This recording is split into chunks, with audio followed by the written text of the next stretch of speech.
So our presentation is on early indicators of gender equality in trade in Georgia.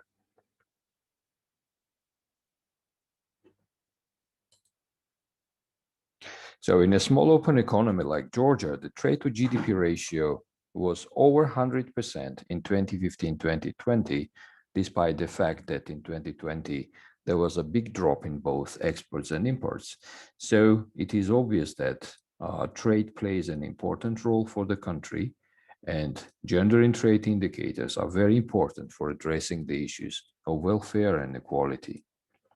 So this is the first attempt to analyze trade data from gender perspective in Georgia. The data approach follows the conceptual framework and list of indicators of UNCTAD, UNECA, and UNECE. So the first stage of the work was the sectoral analysis of a number of exporting industries as a case study, and then more comprehensive approach of microlinking all available sources to external trade data, and that was mainly business statistics and labor surveys, as well as the data on business register for ownership of companies was done. So this work would be impossible without Geostat, who provided the data and also did the microlinking. So the first attempt, as it was mentioned, is the selection of 5 relatively important export products by HS classification and linking them to respective NACE sectors. So these sectors are very export intensive, as the export to turnover ratio for all 5 of the exporting sectors exceeded 60%. So the key results from the sectoral approach analysis was that the women's employment varied across sectors. It was very sector specific, and thus it reached 87% in apparel manufacturing, while it was only 20% for motor car sales. However, the gender pay gap was present everywhere, obviously inferior to women, and the women to men's wage ratio only slightly exceeded 70% for manufacture of grape wines. It was lower in the remaining 4 sectors. And we can also see from the next slides here, we give the share of female employment and the average ratio of women to men's wages.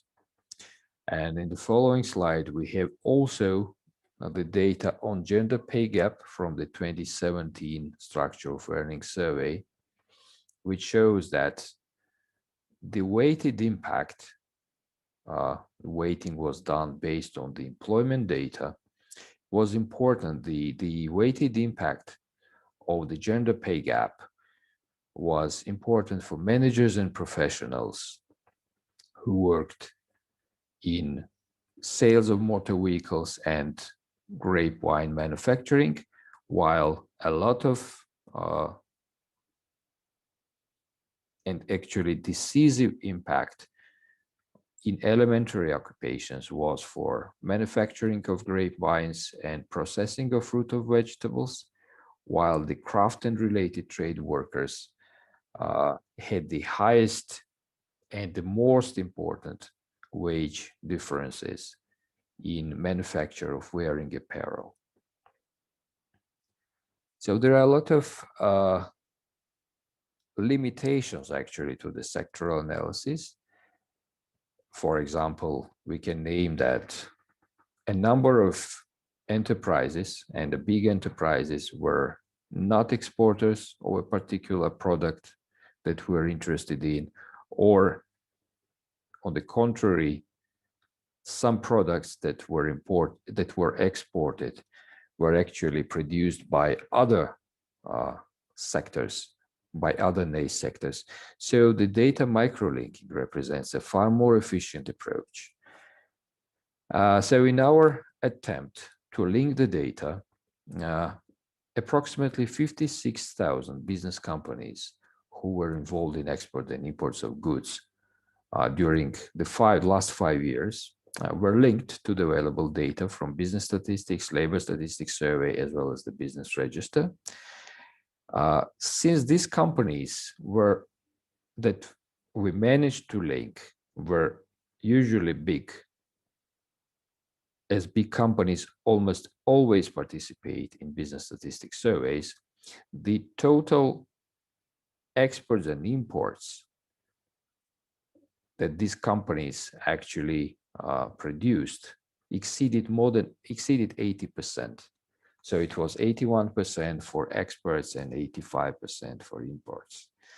So almost all trading companies were characterized as two-way traders or importers. So there were only very few, actually less than 1% of companies that only exported goods, because the big majority of companies basically depended on imports as for reselling goods or using goods as imported goods as the intermediate products.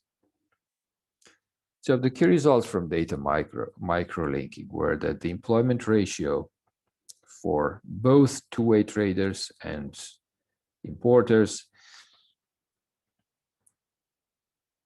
were approximately at the 50-60%. So actually the employment ratio, women to men, was increasing in the first 3 years, 2016 to 2018, and then it reached approximately 64% in 2019 and was flat in the following year. So the gender pay gap was higher initially for two-way traders, and then the gender pay gap number started to converge. So looking at the employment ratio and gender pay gap by occupation, we saw that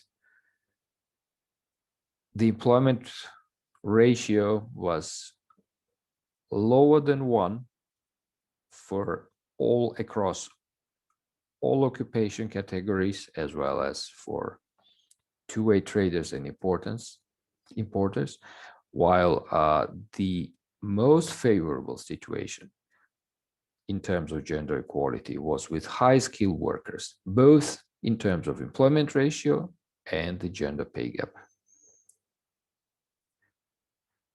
So we used the following data on company ownership to produce actually the distribution of men and women owners, also taking into account the size of companies. So we tried to use the data on ownership shares by men and women, and weighted it by the current turnover. So when we used the turnover for 2020 of the exporting and importing companies, we found that men owned approximately 9 times more in terms of company ownership compared to women. Well, the largest shares were still owned by legal entity companies, when one company owned another trading company, but and we didn't have basically the gender disaggregated data for this case. However, when looking only at physical owners, we could see that the gender gap in company ownership was tremendous. We tried to look at trade characteristics for the companies where women and men owned more than 50% of the company. And in case of women, we can see that both the employment ratio and the gender pay gap are much more favorable than in the companies that are owned by men. So basically, we can conclude that significant gender pay gaps are present when we use both the sectoral and microlinking approaches. In general, women's employment is lower to men's employment. However, it was sector specific, and as we saw in apparel manufacturing, the number of women was more than 80% of the total workforce. So the most protected from gender inequalities was the group of high-skilled workers. And we also saw that women's share in company ownership was considerably lower than men's ownership, and women-owned enterprises were more favorable for women's employment and wages.